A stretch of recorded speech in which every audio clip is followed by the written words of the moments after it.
Hello everybody. Now in this next chapter of strength of material we have to deal with the stresses on inclined plane. मतलब समझ लेते हैं stresses on inclined plane का मतलब क्या होता है। सबसे पहले देखिए, आपको एक चीज पता है कि अभी तक हम क्या कर रहे थे, अभी तक जो भी आप पढ़ रहे थे आपके पास एक ये पर्टिकुलर बीम या बार जो भी था, आप इस पे एक फोर्स लगा रहे थे। You are applying the force in this particular case. आप एक फोर्स लगा रहे थे, P लगा रहे थे मान लो, और जब P आप लगा रहे थे तो आपने ये देखा था कि मैंने एक सेक्शन यहाँ पे कट किया था और इस सेक्शन को हटा के आपने इस सेक्शन पे सारी फोर्सेस या स्ट्रेसेस कैलकुलेट कर ली थी। ये जो प्लेन देख रहे हो आपका, ये एक प्लेन नॉर्मल प्लेन था या परपेंडिकुलर प्लेन था, नॉर्मल प्लेन था, ठीक है। मतलब अभी तक आपने जो भी कुछ स्टडी किया था वो नॉर्मल प्लेन के रिस्पेक्ट में किया था कि भाई एक काटा प्लेन तो इस प्लेन पे कितना फोर्स आ रहा है। बट अगर आप ध्यान से एक चीज देखो तो इस पर्टिकुलर बीम में या इस पर्टिकुलर बार में बहुत सारे प्लेन हैं, बहुत सारे प्लेन है। मतलब अगर हम थोड़ा सा इसको ऐसे करके समझें कि लेट्स से दैट कि we have this particular beam और इसको मैंने क्या किया, बीच से तोड़ दिया और तोड़ के मैंने इसको फिर से चिपका दिया। लेट्स से दैट कि we have just break this particular beam. What we'll do is that we'll break this particular beam from or bar from this particular angle. ऐसे करके इसको ब्रेक कर दिया और फिर आपने इसको ग्लू करके दोबारा से चिपका दिया, ग्लू करके आपने इसको दोबारा से चिपका दिया। Now what exactly is happening? Now what you are doing? You are applying P force.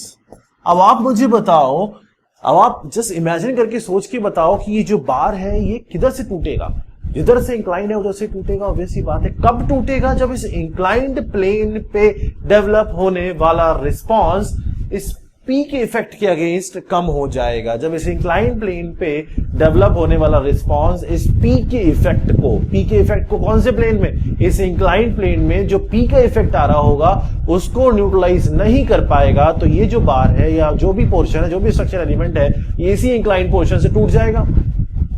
अभी तक क्या था, ये बार ऐसे करके जुड़ा हुआ था, स्ट्रक्चर ऐसे खींच रहे थे, और जब ये इस सेक्शन पे प्रॉपर स्ट्रेसेस डेवलप कर ले रहा था जो एटलीस्ट P के बराबर फोर्स दे रहा था, तब तो ये स्टेबल था, ठीक है। अब ये क्या हुआ, इंक्लाइंड हो गया। इसका मतलब अभी P ऐसे खींच रहे हो तो P का जो इफेक्ट इस इंक्लाइंड प्लेन पे आ रहा है, इंक्लाइंड प्लेन अगर एक प्रॉपर रिस्पॉन्स जनरेट करता है जो उस P के इफेक्ट को जो इस इंक्लाइंड प्लेन पे आ रहा है न्यूट्रलाइज कर पाता है, तो ये सेफ हो जाएगा, अदरवाइज ये टूट जाएगा। समझ में आ रहा है? मतलब बेसिकली इंटरनल रिस्पॉन्स होना चाहिए।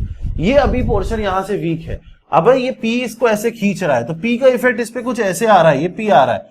इस P के इफेक्ट को रेजिस्ट करने के लिए इस पे कुछ ना कुछ स्ट्रेसेस डेवलप हुए होंगे।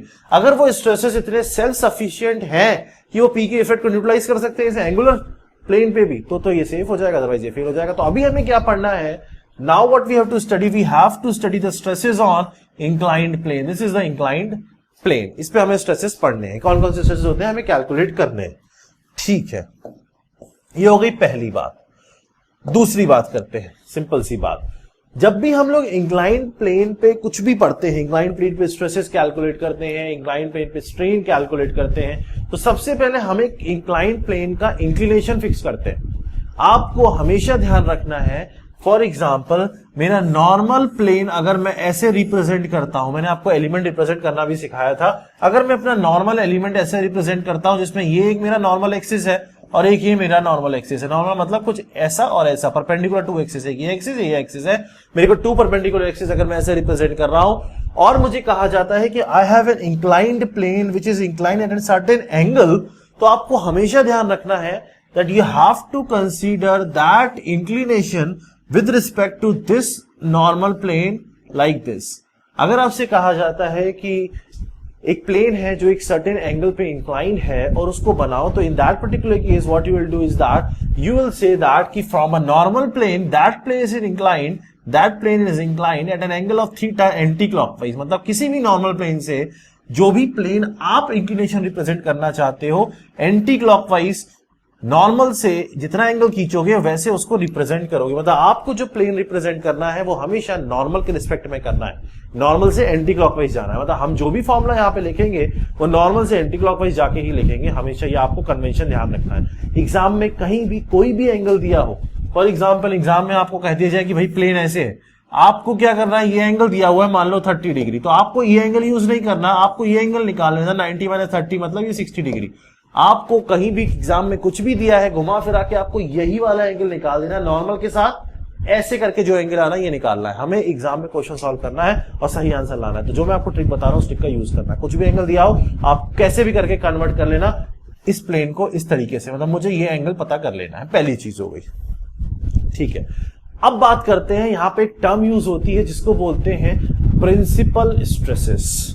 प्रिंसिपल स्ट्रेसेस, प्रिंसिपल स्ट्रेसेस वो स्ट्रेसेस होती हैं जो जिस प्लेन पे डेवलप होती हैं अगर, तो या तो वो मैक्सिमम होती है या वो मिनिमम होती है। मतलब प्रिंसिपल स्ट्रेसेस आर नथिंग, अगर आप प्रिंसिपल स्ट्रेस टर्म की बात करते हो तो principal stresses are what, principal नाम से समझ में आना बड़ा, principal stresses can either be maximum stress और it can be minimum stress. And what type of stress they are normal stresses, मतलब एक्सियल स्ट्रेसेस होती हैं ये।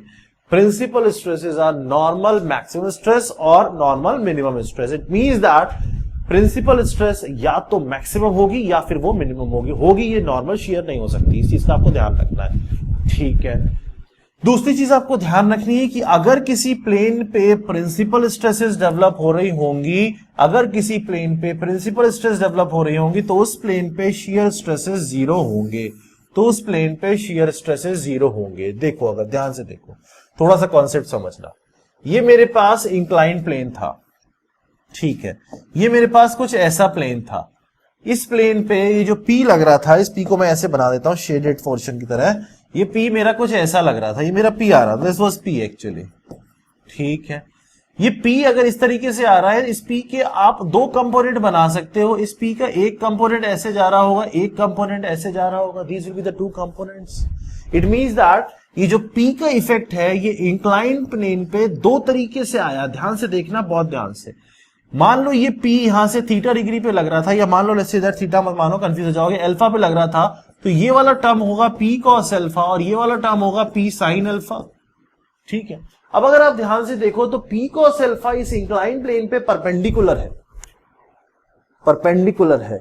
इसका मतलब इंक्लाइन प्लेन के लिए नॉर्मल स्ट्रेस है वो। आप इंक्लाइन प्लेन की बात कर रहे हो तो अब आप इंक्लाइन प्लेन पे जो इफेक्ट आ रहा होगा उसको देखोगे। ठीक, P का जो P cos अल्फा कंपोनेंट है वो नॉर्मल स्ट्रेस है इस इंक्लाइन प्लेन के लिए, नॉर्मल स्ट्रेस है इंक्लाइन प्लेन के लिए। P का P sin अल्फा कौन सा स्ट्रेस है? शियर स्ट्रेस है। किसके लिए? इंक्लाइन प्लेन के लिए। इसका मतलब P का जो इफेक्ट था वो इस इंक्लाइन प्लेन पे दो तरीके से डिस्ट्रीब्यूट हुआ। One was the normal stress और normal force, another was the shear force.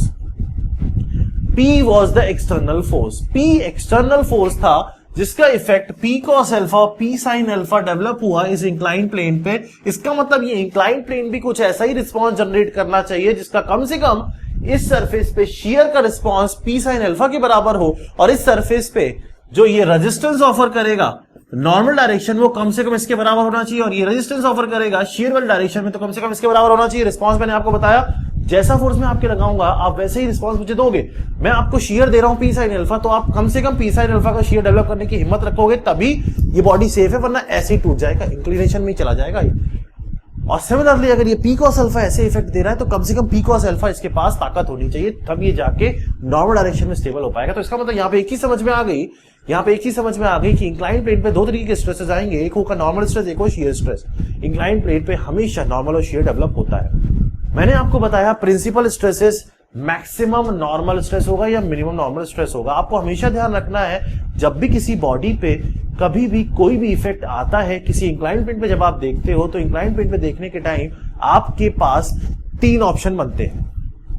पहला ऑप्शन नॉर्मल स्ट्रेस भी हो, शियर स्ट्रेस भी हो। ये नॉर्मल केस होता है जिसमें नॉर्मल स्ट्रेस भी आ रहा है, शियर स्ट्रेस भी आ रहा है। किसके रिस्पेक्ट में देख रहे हो? इंक्लाइन, नॉर्मल भी शियर भी। दूसरा सेकंड होता है कि सिर्फ और सिर्फ नॉर्मल स्ट्रेस है, मतलब P का पूरा इफेक्ट P cos अल्फा में आ जाए, मतलब P sin अल्फा एग्जिस्ट ही ना कर रहा हो, मतलब सिर्फ और सिर्फ नॉर्मल स्ट्रेस हो, शियर स्ट्रेस हो ही ना। तीसरा केस सिर्फ और सिर्फ शियर स्ट्रेस और नॉर्मल स्ट्रेस हो ही ना। अगर आप पहले केस की बात करते हो तो वो जनरल केस होता है जिसमें तीनों चीजें होती हैं, मतलब आपको दोनों चीजें होती हैं। पहले केस में आपको नॉर्मल स्ट्रेस भी मिलेगा प्लस शियर स्ट्रेस भी मिलेगा, ये पहला केस हो गया। सेकंड केस में आपको सिर्फ और सिर्फ नॉर्मल स्ट्रेस मिलेगा, शियर स्ट्रेस नहीं मिलेगा। थर्ड केस में आपको सिर्फ और सिर्फ शियर स्ट्रेस मिलेगा। ये आपका जनरल केस होता है। जब आपको सिर्फ नॉर्मल स्ट्रेस मिलता है तो इसका मतलब सारा का सारा रिस्पॉन्स नॉर्मल फोर्सेस या नॉर्मल स्ट्रेसेस के थ्रू ही दिया जा रहा है, जब नॉर्मल स्ट्रेस नॉर्मल इफेक्ट आ रहा है तो नॉर्मल फोर्स रिस्पॉन्स में ही आएगा। ऐसे केस में आप बोलते हो this type of plane is known as, this type of plane मतलब ऐसा प्लेन, ऐसा इंक्लाइन प्लेन, ऐसा प्लेन जो नॉर्मल से एक सर्टेन एंगल पे इंक्लाइन हो, कितने एंगल पे इंक्लाइन हो कि उस पे डेवलप होने वाली फोर्स सिर्फ और सिर्फ नॉर्मल फोर्स ही हो जाए, शियर फोर्स 0 हो जाए, उस प्लेन को बोला जाएगा प्रिंसिपल प्लेन, और उस पे डेवलप होने वाला नॉर्मल स्ट्रेस कहलाएगा प्रिंसिपल स्ट्रेस। दिमाग में आ गया होगा, ऐसा प्लेन जो एक certain angle anti clockwise perpendicular plane से इंक्लाइंड हो, इंक्लाइन प्लेन की बात कर रहे हैं, इंक्लाइंड हो, जिस प्लेन पे सिर्फ और सिर्फ नॉर्मल फोर्स ही आए, शियर फोर्स आए ही ना, जो भी कुछ डेवलप हो रहा है नॉर्मल डायरेक्शन में ही डेवलप हो, जो भी रिस्पांस दे रहा है वो नॉर्मल डायरेक्शन में ही सब कुछ हैंडल कर जाए पूरा का पूरा, उसको बोलेंगे प्रिंसिपल प्लेन, और उस पर डेवलप होने वाले स्ट्रेसेस होंगे प्रिंसिपल स्ट्रेसेस। और एक ऐसा प्लेन जो एक सर्टेन एंगल पे इंक्लाइंड हो, नॉर्मल प्लेन के सर्टेन एंगल पे इंक्लाइंड हो एंटी क्लॉकवाइज, जिस प्लेन पे सिर्फ और सिर्फ शियर स्ट्रेस ही डेवलप हो, उसको बोलते हैं plane of pure shear. Plane of pure shear means यहां पे नॉर्मल स्ट्रेसेस एग्जिस्ट नहीं कर रहे होंगे। समझ में आ गया। और एक मेरा जनरल केस हो गया जिसमें नॉर्मल भी है और शियर भी है। जनरली हम 2D का केस लेके चलते हैं, मतलब मेरे पास एक्स एक्सिस पे भी फोर्स लग रहा होता है ऐसे करके, और वाई पे भी लग रहा होता है, तो हम लोग इन जनरल ये कहते हैं कि मेरा सिग्मा एक्स डेवलप हो रहा है, सिग्मा वाई भी डेवलप हो रहा है। मतलब जब मैंने प्लेन बनाया तो कुछ इस तरीके से बनाऊंगा और ये कहूंगा कि इस डायरेक्शन में भी फोर्स लग रहा है नॉर्मल, और इस डायरेक्शन में भी फोर्स लग रहा है नॉर्मल। मतलब मेरे पास 2 डायरेक्शन में नॉर्मल फोर्स होंगे, जिसमें 2 प्लेन है, एक प्लेन ये है और दूसरा प्लेन ये है, दोनों प्लेन एक दूसरे के परपेंडिकुलर है, ऐसे हो रहा है। एक प्लेन में ऐसे फोर्स लग रहा है, दूसरे प्लेन में ऐसे फोर्स लग रहा है। ये मेरा जनरल प्लेन है। इस प्लेन के रिस्पेक्ट में हम बात करेंगे कि अब किसी और प्लेन पे स्ट्रेसेस बताओ जो इस प्लेन से इतने डिग्री पे इंक्लाइंड है, ऐसे हमसे क्वेश्चन पूछा जाता है। ठीक, इतना समझ में आ गया बेसिक। अच्छे से एक बार रिवाइज करना फिर आगे बढ़ना। ठीक है, अब एक टर्म यहां पे यूज होती है जिसको बोलते हैं transformation. Transformation, now what is the meaning of transformation? Transformation of stresses का मतलब होता है कि they will provide you the value of stresses on the normal plane.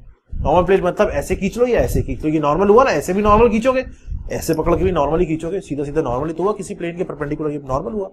इसका मतलब what we have is that they will provide us with the value of stresses on 2 perpendicular normal plane like this. It means that we have the value of stresses like this. इस पे कोई force आया होगा, उसका response में stress develop हुआ, इस पे कोई फोर्स आया, उसके रिस्पांस में स्ट्रेस डेवलप हुआ। Let's say that this is sigma x, this is sigma y. ठीक, एंड लेट्स से दैट कि these plane will have, let's say that these plane will have some shear stress also like this. ये सब मैं आपको बता चुका, अगर आपको साइन कन्वेंशन याद होगा। Let's say that this is tau x y, सब समझा चुका हूं मैं आपको पहले ही। अब नहीं याद है तो फिर मेरी जिम्मेदारी नहीं है, क्योंकि आप अगर पढ़ोगे नहीं तो कोई कुछ नहीं कर सकता। कि tau x y आपके पास है, this is the plane which is being provided to you. This is a normal plane which is having 2 normal stresses on 2 mutually perpendicular planes and a shear stress like this. Shear stresses are in equilibrium, moment equilibrium equation if you remember. Fine. ये tau x y है, ये tau y x, दोनों बराबर होंगे। ठीक है, आपसे कहा जाता है कि अब what you have to do is that, ये तो नॉर्मल प्लेन है, आपसे कहा जाता है कि calculate the value of shear stress on any other plane, calculate the value of shear stress on any other plane, या calculate the value of stresses, shear stress छोड़ो, calculate the value of stresses on any other plane which is inclined at a certain angle of theta with the given plane. Certain angle anti-clockwise लेना, हमेशा मैंने बताया आपको किसी और plane पे stresses बताने हैं जो इस प्लेन से इतने पे डिग्री पे इंक्लाइन हो। देखो एक चीज ऐसे मान लो, ये मेरे पास पेन है, मैंने इसको दोनों साइड से खींचा, ऐसे खींचा और ऐसे खींचा, जो भी रिस्पांस डेवलप हुआ यहां बना दिया, शेयर भी आ रहा होगा। अब मैंने कहा कि भाई ऐसे वाले प्लेन में खींच रहा हूं, मुझे पता है, ऐसे में खींच रहा हूं, बताइए इसमें बताओ इसमें कितना आया होगा इसका इफेक्ट, ऐसे खींचने का या ऐसे खींचने का, इसमें कितना आया होगा ये बता दो। तो ऐसे केस में जब आप किसी और प्लेन पे स्ट्रेसेस कैलकुलेट करते हो by using the stresses on normal plane, तो इसे बोलते हैं मेथड ऑफ ट्रांसफॉर्मेशन। ट्रांसफॉर्म करने के 2 तरीके होते हैं। पहला होता है एनालिटिकल मेथड, दूसरा होता है graphical method. Analytical method and second one is graphical method. Now what is the meaning of analytical method? Analytical method का मतलब होता है with the use of formula, with the help of formula. Graphical method का मतलब होता है with the help of Mohr circle, with the help of Mohr circle. More circle का use करोगे तो ग्राफिकल मेथड होता है, और अगर आप सिंपली फॉर्मूला लगा के कैलकुलेट कर लोगे तो उसे बोलते हैं analytical method, that is analytical method. तो what we will do is that we will first cover the analytical method and then will go with the Mohr circle method. दोनों कवर कर लेंगे। एग्जामिनेशन पॉइंट ऑफ व्यू से देखा जाए तो Mohr circle method is not that much important, क्योंकि exam में Mohr circle बनाने को आता भी है तो it's better to leave that question because उसमें टाइम कंजम्पशन बहुत होता है। मैं आपको कुछ टाइम के बाद मैं आपको टाइम मैनेजमेंट के तरीके समझाऊंगा, एग्जाम में कम टाइम में कैसे आप ज्यादा क्वेश्चन अटेम्प्ट कर सकते हो। क्योंकि क्या होता है, क्वेश्चन तो आपको आते होंगे, अगर आप ढंग से पढ़ के जा रहे हो, क्लासेस में सब कुछ चल रहा है, अच्छे से पढ़ रहे हो, तो आपको क्वेश्चंस आते होंगे, दैट्स माय गारंटी। बट उस टाइम पे वो आते हुए क्वेश्चन कर पाना जो टाइम प्रोवाइडेड है वो इंपॉर्टेंट होता है। तो उसकी हम बात करेंगे, टाइम मैनेजमेंट की जो लेसन्स हैं उसमें एक्स्ट्रा में ऐड होगी वो चीजें, ठीक है। मोर सर्कल की हम बात कर रहे हैं। मोर सर्किल से पहले हम एनालिटिकल की बात करेंगे। मैंने आपको बताया, आपको एक प्लेन दिया होगा, दो नॉर्मल प्लेन होंगे, उन पे स्ट्रेसेस आ रहे होंगे, आपसे किसी और प्लेन पे पूछेंगे, उसको हम बोलते हैं मेथड ऑफ ट्रांसफॉर्मेशन। तो let's begin with the very first method of transformation और very first case of analytical approach, case 1। देखो, मैंने आपको एक चीज बताया था कि अगर किसी प्लेन पे सिर्फ और सिर्फ नॉर्मल स्ट्रेसेस डेवलप हो रहे हैं तो वो प्लेन क्या होगा, ऐसा प्लेन जो किसी इंक्लाइन प्लेन होगा, ऐसा इंक्लाइन प्लेन जिस प्लेन पे सिर्फ और सिर्फ नॉर्मल स्ट्रेस ही डेवलप हो रहे हैं, वो प्लेन को क्या बोला जाएगा, प्रिंसिपल प्लेन। प्रिंसिपल प्लेन पे शीयर स्ट्रेस कितना होगा, 0। नॉर्मल स्ट्रेस कितना होगा, या तो मैक्सिमम या मिनिमम। वैसे दैट आपसे केस 1 आपको दिया हुआ है, you have been provided with principal stresses या प्रिंसिपल प्लेन आपको दिया हुआ है, गिवन है आपको, principal plane is given to you and they are saying कि calculate the stresses on any other plane that is inclined at an angle of theta with the principal plane. It is inclined at an angle of theta with the principal plane, which is case 1. It means that you have been provided with principal stresses, shear stress है ही नहीं, और आपसे किसी और plane पे पूछ रहे हैं जो प्रिंसिपल प्लेन से एक सर्टेन डिग्री एंगल पे इंक्लाइंड होगा, उस पे कितना स्ट्रेस आ रहा होगा, ये आपसे पूछा गया। This is transformation. So let's begin this transformation and let's understand how you can do that. Let's say that this is the principal plane which we have, और इस प्लेन पे we have two normal stresses. Let's say that this is sigma x and this is sigma y. We have these two normal stresses. This is sigma x and this is sigma y. These are the two normal stresses which we have. Which are the maximum? ये maximum हो जाएगा, इसको बोलेंगे major principal stress, ये minimum हो जाएगा, इसको बोलेंगे minor principal stress. This is major and this is minor principal stress. Now what they are saying is he calculate the value of stresses on any other plane which is inclined at an angle of theta with the given principal plane. Let's say that जैसे figure बना रहा हूं वैसे ही बनाना, theta angle पे ये जो plane आपके सामने आ रहा है, अब आपको इस प्लेन पे स्ट्रेसेस बताने हैं। मान लो इस प्लेन पे कुछ एलिमेंट ऐसा बन रहा होगा, इस प्लेन पे अगर आप काटते हो एलिमेंट तो कुछ ऐसा एलिमेंट बन रहा होगा, आपको ये बताना है कि इस एलिमेंट पे डेवलप होने वाले स्ट्रेसेस कितने होंगे। You have to give them the value कि what will be the stresses which will be develop on this inclined plane, कि भाई शियर आ रहा है या नहीं आ रहा है, वो सब आपको ये पूछेंगे कि शियर डेवलप हो रहा है या नहीं हो रहा है। आपको सारी वैल्यूज निकालनी, हमें नहीं पता कि इसमें शियर आएगा नहीं आएगा, we have to calculate. Say that this value is sigma x dash, this is sigma y dash and this is tau x dash y dash. हमने मान लिया, लेट्स अज्यूम दैट कि the plane which is inclined with the given principal plane is having stresses sigma x dash, sigma y dash and tau x dash, y dash. Now what you have to do is that you have to use analytical method for the calculation of these stresses. कौन सी stresses जो principal plane से एक और plane पे wave develop हो रही है, principal plane से इंक्लाइंड है वो प्लेन, कितने डिग्री पे, थीटा डिग्री पे। ठीक, मेथड ऑफ ट्रांसफॉर्मेशन ये कहता है कि ये जो सिग्मा एक्स डैश होगा, this will be equal to sigma x plus sigma y divided by 2 plus sigma x minus sigma divided by 2 cos 2 theta. अगर सिग्मा एक्स सिग्मा वाई आपका major और माइनर प्रिंसिपल स्ट्रेस होगा तो आप क्या करोगे, आप इस सिग्मा एक्स को मानोगे सिग्मा 1 क्योंकि ये प्रिंसिपल स्ट्रेस है, सिग्मा वाई को मानोगे सिग्मा 2, तो आपका जो इक्वेशन निकल के आएगा वो ये आएगा, this is sigma 1 plus sigma 2 divided by 2 plus sigma 1 minus sigma 2 divided by 2 cos 2 theta. This will be the value of sigma x dash, that is the stress which is present on any other plane in x direction which is inclined at an angle of theta anticlockwise with the principal plane. ठीक है, next sigma y dash अगर मुझे निकालना है, I have to calculate the value of sigma y dash. sigma y dash हो जाएगा फॉर्मूले आपको ध्यान रखने हैं। ये पहला फॉर्मूला हो गया, सिग्मा वाई डैश हो जाएगा sigma 1 plus sigma 2 by 2, similar just plus की जगह माइनस आ जाएगा, माइनस का sigma 1 minus sigma 2 by 2 cos 2 theta. This will be the value of sigma y dash, that is the stress, the normal stress on the plane which is the transformed plane which is inclined angle theta with the principal plane in y direction।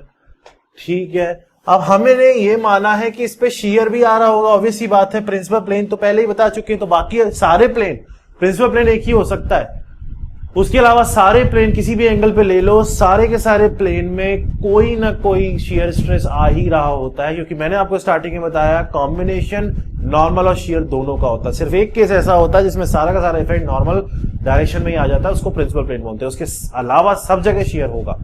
Fine, इसका मतलब ये जो plane मैंने incline माना है इसमें भी कहीं ना कहीं शियर आ रहा होगा। वो शियर का फॉर्मूला क्या होता है, this tau x dash y dash this is equal to minus का sigma 1 minus sigma 2 divided by 2, this is sine 2 theta. This is minus का sigma 1 minus sigma 2 divided by 2 sine 2 theta. This is the value of the shear stress on the transformed plane which is inclined at an angle of theta anti-clockwise with the given principal plane। तीन चीजें निकालनी है। ये पहला equation हो गया आपका sigma 1 plus sigma 2 by 2 plus का sigma 1 minus 2 by 2 by cos 2 theta. दूसरे वाले में माइनस हो गया, इसमें प्लस से इतना चेंज आया। यहां पे आपने देखा तो आपका आ गया वैल्यू माइनस का sigma 1 minus sigma 2 by 2 sine 2 theta, ये वैल्यू आ गई। ठीक है, ये तीनों चीजें आपको याद कर लेनी, ये तीन तो फॉर्मूले हो गए। मतलब अगर एग्जाम में क्वेश्चन आता है और आपको प्रिंसिपल प्लेन दिया होता है, कोई और प्लेन पे पूछते हैं, सीधा फॉर्मूला लगाना, ध्यान ये रखना थीटा एंटी क्लॉकवाइज वाला ही मानना, कुछ भी दे घुमा फिरा के वही निकालना, करेंगे क्वेश्चन समझ में आ जाएगा। अब इसका करते हैं एक बात स्पेशल केस की। स्पेशल केस, इसका स्पेशल केस ये होता है कि अगर फॉर एग्जांपल ये जो थीटा है, ये जो थीटा मैं यहां पे मान रहा हूं, लेट्स से दैट कि if this theta angle, if this theta is equal to 45 degree और let's say that this is 135 degree, या तो 45 हो या 135 हो, 5 for example, theta can be anything. If the theta becomes 45 degree, in that particular case what will happen, this tau x dash y dash this will become sine 2 theta मतलब sine 90, sine 90 मतलब 1, this will become minus का sigma 1 minus का sigma 2 divided by 2। It means that what will happen is when this theta become 45 or 135, in that particular case this tau x dash y dash this will become tau max, this will become tau max, and this tau max will be having a value of mod of sigma 1 minus sigma 2 by 2। Magnitude की अगर बात करोगे तो mod लिख दोगे, क्योंकि minus sign direction बता रहा होता है बस। 35 रखोगे 135 तो फिर ऑटोमेटिकली पॉजिटिव आएगा। तो अगर मैग्नीट्यूड की बात करोगे तो आपको यहां पे यह ध्यान रखना है कि the plane of maximum shear stress, ये ध्यान रखना है, plane of maximum shear is at an angle of 45 degree, बहुत ध्यान से सुनना, और 135 degree with the principal plane. Principal plane से ही 45 और 135 पे कौन सा प्लेन होता है, maximum shear plane. Maximum shear plane होता है। मैक्सिमम शियर प्लेन कौन सा प्लेन होता है, जो प्लेन प्रिंसिपल प्लेन से 45 डिग्री एंटी क्लॉकवाइज इंक्लाइंड होता है या 135 डिग्री इंक्लाइंड होता है, उस पर डेवलप होने वाला maximum shear sigma 1 minus sigma 2 by 2 होता है। और इस मैक्सिमम शियर के प्लेन पे अगर आप नॉर्मल स्ट्रेस निकालते हो तो नॉर्मल स्ट्रेस अगर मैं मैक्सिमम शियर के प्लेन पे निकालता हूं, नॉर्मल स्ट्रेसेस अगर मैं कैलकुलेट करता हूं, तो इसमें अगर मैं थीटा को 45 लगाऊंगा तो ये टर्म हो जाएगा 0 और ये टर्म भी हो जाएगा 0। इसका मतलब मेरे पास sigma x dash equal to sigma y dash कितना हो जाएगा, sigma 1 plus sigma 2 by 2। It means that on the plane of maximum shear, बहुत ध्यान से एक एक वर्ड सुनना, on the plane of maximum shear the normal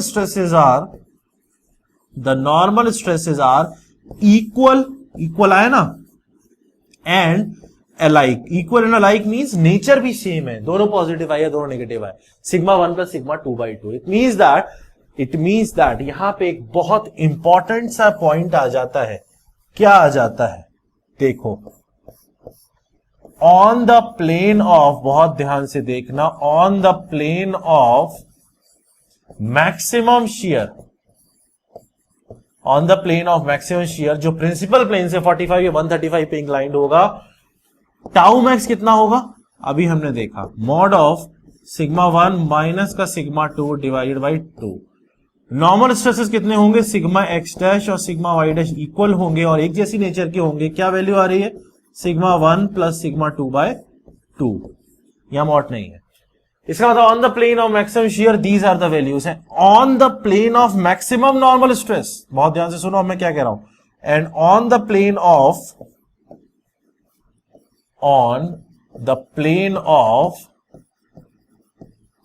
maximum normal stresses, आप बताओ शियर स्ट्रेस कितना होगा? 0। नॉर्मल स्ट्रेस कितने होंगे? Sigma x will be sigma 1, sigma y will be sigma 2, principal stresses. On the plane of maximum normal stresses, shear stresses is 0, but on the plane of maximum shear stresses, the normal stresses are non-zero. On the plane of maximum shear stress, the normal stresses are non-zero, but on the plane of maximum normal stresses, the shear stress is 0. ध्यान रखना, statement को कई बार exam में आ चुका है, session reason के अंदर पूछा जा चुका है, समझ में आ गया। अगर प्रिंसिपल प्लेन दिया है और ट्रांसफॉर्म करना है उसे किसी और प्लेन के अंदर, then I can use this simple relation. ये this is the simple relation, fine, समझ में आ गया। नेक्स्ट केस नंबर 2 की बात करते हैं। ये केस 1 हो गया, case 2। Case number 2, we have been provided with a plane having all the stresses. So let's draw the diagram directly. Let's say that we have been provided with, this is a plane, and this plane is having all the stresses, which are the normal stresses sigma x, sigma y, and also the tau xy value. It means that it has all the values. अब इससे पहले क्या था? इससे पहले आपके पास principal plane था, उसपे शियर नहीं था। अभी आपके पास वो प्लेन है जिसपे सब कुछ है, मतलब ये प्रिंसिपल प्लेन तो नहीं हो सकता, क्लियर बात है, ठीक है। ये वैल्यू हो गई सिग्मा एक्स मान लेते हैं, ये वैल्यू हो गया सिग्मा वाई मान लेते हैं, ये हो गया टाउ एक्स वाई मान लेते हैं, ठीक है। It is the general plane which is given to us in which all the 3 type of stresses are present. Fine. You have to transform this plane and you have to calculate the value of stresses on any other plane.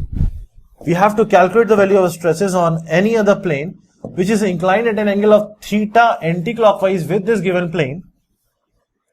Theta anti-clockwise with this given plane. And जो plane अब आप निकालोगे, जो plane अब आप calculate करोगे, इस plane में मान लो कोई स्ट्रेसेस डेवलप होंगे sigma x dash, sigma y dash, और यहां पे आ रहा होगा tau x dash y dash, जैसे वहां किया था। वहां फर्क ये था कि प्रिंसिपल प्लेन गिवन था, टाउ नहीं था ऊपर, यहां पे टाउ भी है, कोई दिक्कत नहीं है। ट्रांसफॉर्म कर रहा है, ट्रांसफॉर्म करने के लिए सिग्मा एक्स डैश चाहिए सबसे पहले। तो in this particular case the sigma x dash will be equal to sigma x plus sigma y divided by 2 plus sigma x minus sigma y divided by 2 cos 2 theta, plus का एक और term आ जाएगा क्योंकि ऊपर tau x y था, tau x y sine 2 theta, ये term और आ गया क्योंकि टाउ एक्स वाई ऊपर था, फॉर्मूला याद रखना। सिग्मा वाई डैश निकालोगे, this will be sigma x plus sigma y divided by 2 minus का sigma x minus sigma y divided by 2 cos 2 theta minus का tau x y sine 2 theta. Second equation, this is the first equation, this is the second equation which you have to remember. Third equation, tau x dash y dash कितना होगा उस plane पे जो plane किसी normal plane से theta degree पे inclined है। This will be minus का bracket sigma x minus sigma y divided by 2 sine 2 theta, minus यहां पे है, अब यहां आ जाएगा plus tau x y cos 2 theta, plus plus minus minus minus plus. These are the 3 relations which you have to remember here. This is the first relation, this is the second, and this is the third relation. These are the transform value of the stresses on any other plane which is inclined at an angle of theta with the given plane. Here the given plane is also a general plane. इतना समझ में आ गया। Formula याद करना है, analytical method है, formula method है, ठीक है, कोई दिक्कत नहीं है। अब यहां पे इसके स्पेशल केस की बात करते हैं कि भाई इसका भी तो स्पेशल केस हो सकता है, जरूर हो सकता है। स्पेशल तो हर कहीं से कुछ ना कुछ हो जाता है, हर आदमी स्पेशल है, हर केस स्पेशल है, हर चैप्टर स्पेशल है। इसके स्पेशल केस देखते हैं। इसके स्पेशल केस ये कहता है कि बाई चांस बाई चांस ये मान लो कि ये जो शियर स्ट्रेस इस प्लेन पे डेवलप हुआ tau x dash y dash, ये हो जाता है zero. Let's say that if this tau x dash y dash becomes equal to zero, अगर ये tau x dash y dash zero के बराबर हो जाता है बाई चांस, अगर ये जीरो के बराबर हो गया तो इसको जीरो के बराबर रख दो, जरा देखते हैं। दिस इज माइनस का sigma x minus sigma y divided by 2 sine 2 theta plus tau x y cos 2 theta, this will become zero. इसका मतलब this is tau x y cos 2 theta, this will be equal to sigma x minus sigma y divided by 2 sin 2 theta। sin और cos को divide कर दो तो आपको मिलेगा tan 2 theta, this will be equal to 2 tau xy divided by sigma x minus का sigma y। ध्यान देने वाली बात यहां पे क्या है, ध्यान देने वाली बात यहां पे ये है कि अगर आप ध्यान से देखते हो तो आप ये कहोगे कि अगर शेयर जीरो हो जाता है किसी प्लेन पे, अगर इस प्लेन पे tau x dash y dash zero हो गया है तो ये वाला प्लेन अब क्या बन जाएगा। अगर इस पे by chance tau x dash y dash zero हो गया है तो ये वाला प्लेन अब क्या बन जाएगा, ये बन जाएगा प्रिंसिपल प्लेन।